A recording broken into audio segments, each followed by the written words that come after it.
Hey Micah, remember that one time that you used your Q-tips to clean underneath your toenails? Well, it got me thinking. I've been using the 5D Mark IV for just about all of my projects and everything that I do, but some of that stuff, you just want a little bit more. So I got the 1DX Mark II. I've been using it for probably about 2 or 3 weeks. I took it on a shoot this weekend, shot some awesome slow-mo footage with it, but I'm gonna return it.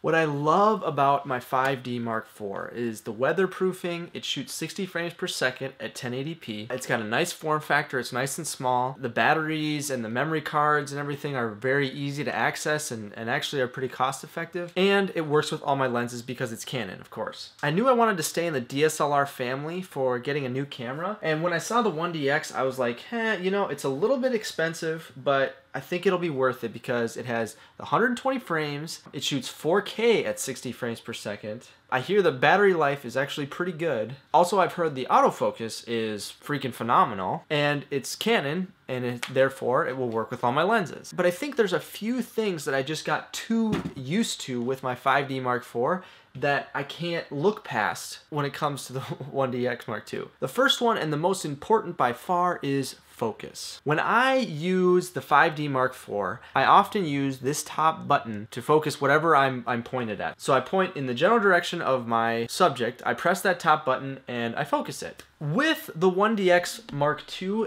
it only has a center point of focus. You can't change that in video. You can, it has the 61 focus points in photography, which is absolutely awesome, but in video, it only has that little center box. And honestly, my subject is not always in the middle. In fact, it's rarely in the middle, and I can't stand it. If you change it to flexi zone, you can have a bigger box in the center, and you can move that box around. And even with the flexi zone, you need to have servo enabled in order for that zone to actually be there. Otherwise, that little box is still there. So that means whenever you turn the camera on, the flexi zone is automatically going to be enabled and therefore autofocusing in that area. And you need to have a disable servo button to get out of it to have a bigger focus area.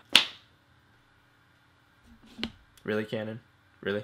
I know what you're thinking. You're probably like, Connor, it has a touch screen. You can just tap on it. It'll automatically focus on that area. There you go, good to go. Well, I film a lot of hunting, and therefore it gets cold. And that means I have gloves on. That doesn't work.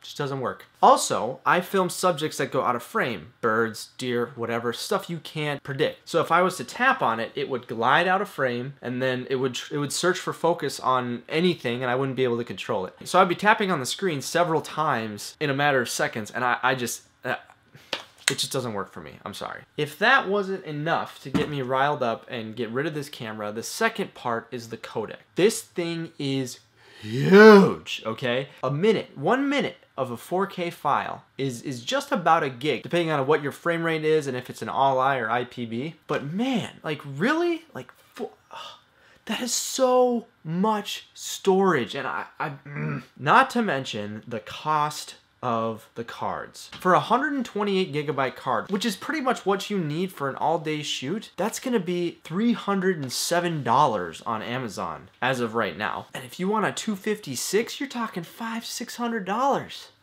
I mean, I thought the battery was bad at 170 bucks, and that's like a cakewalk now. The third reason is the ISO. I was actually expecting the ISO on this camera to be better than my 5D Mark IV, and surprisingly it's not. I'll take that, I should have done some more research on it. I get it, I understand, but honestly, it's grainy above like, I don't know, 3200? Or so. It can get grainy above 3200. It's usable up to like 4,000 or 5,000 depending on what you're doing, but it can get pretty grainy. My 5D Mark IV, I use it at 4,000 all day and I feel good about it. However, what I hate to give up is the 4K, even though it's a crop sensor, and the 120 frames per second. The 120 frames per second 1080p is just money. It looks so good. I was shooting geese this weekend and ducks, and watching them glide in, it just looked great. And I thought, man, you know what?